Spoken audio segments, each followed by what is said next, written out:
ஒருவர் துன்பத்தில் இருக்கிறார் என்றால் ஓடி சென்று உதவுகின்ற குணம் கொண்டவர் காமராசர் ஐயா அவர்கள். மக்கள் துன்பத்தில் இருந்தாலே அவர்னால பொறுத்துக்க முடியாதுங்க, துடிதுடித்து போய்விடுவார். அது பற்றிய ஒரு நிகழ்வைத்தான் நாம் இன்று சிந்திக்கவிருக்கின்றோம். சிந்தனைக்குள் செல்வோம், வாருங்கள். 1955ஆம் ஆண்டு நம்முடைய தமிழ்நாட்டை ஒரு மிகச் சிறந்த முதலமைச்சர் ஆட்சி செய்து கொண்டிருந்தார். அந்த பெருந்தலைவர் யார் என்று நான் சொல்ல தேவையில்லை, உங்களுக்கே புரிந்திருக்கும். அந்த ஆண்டு டிசம்பர் மாதம் தமிழகத்தின் தென் மாவட்டங்களில் மழையும் புயலும் கோரத்தாண்டவம் ஆடிக்கொண்டிருந்தது. ராமநாதபுரம் மாவட்டத்தையே அந்த புயல் புரட்டி போட்டுதுன்னு தாங்க சொல்லணும்.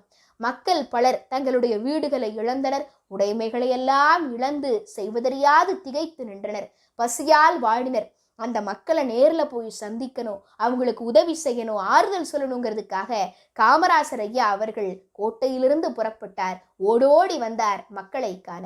ஒரு கிராமமே முழுவதுமாக தண்ணீரால் சூழப்பட்டது.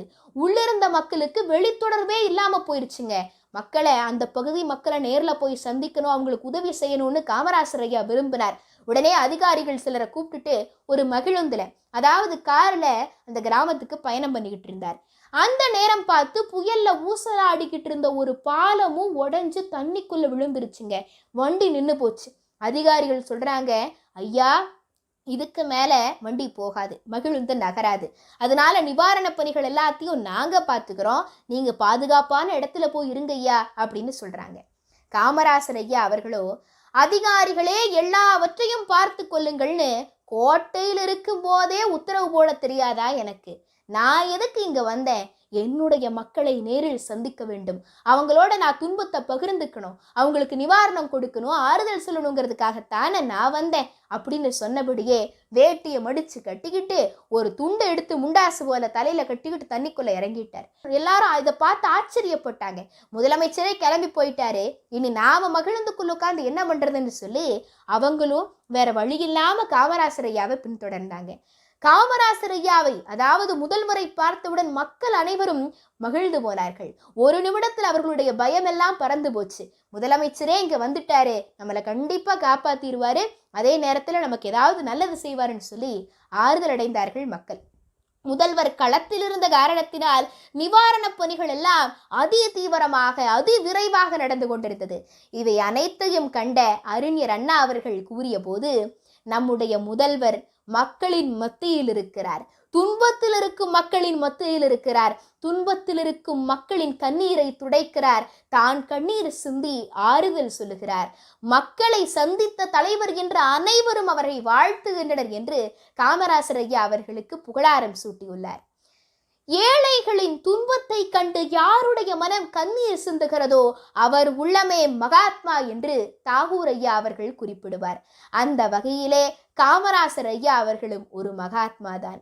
வள்ளுவ பெருந்தகை ஒரு ஆட்சியாளர் அரசரிடத்தில் எந்தெந்த பண்புகள் இருக்க வேண்டும் என்று இறைமாட்சி என்கிற அதிகாரத்தின் வழி தூங்காமை, கல்வி, துணிவுடைமை இம்மூன்றும் நீங்கா நிலநாள்பவர்க்கு என்று குறிப்பிடுகின்றார்.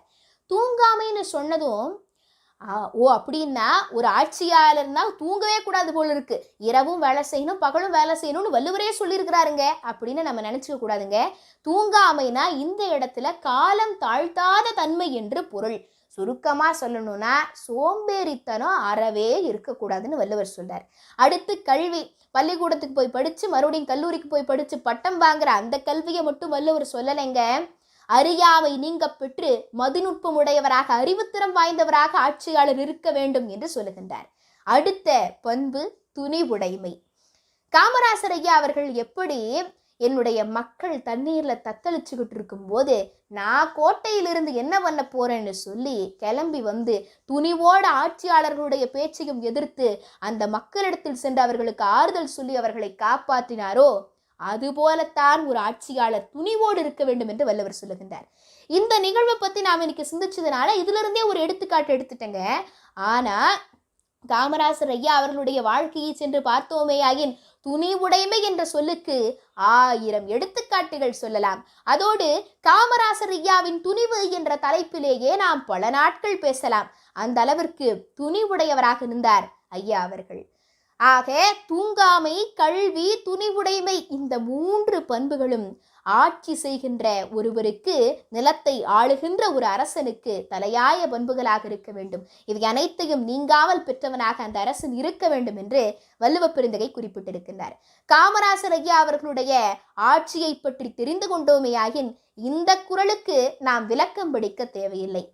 தூங்காமை, கல்வி, துணிவுடைமை இம்மூன்றும் நீங்கா நிலநாள்பவர்க்கு. மீண்டும் சந்திப்போம், சிந்திப்போம். இன்பமே நல்கும் திருவருட்கருணை.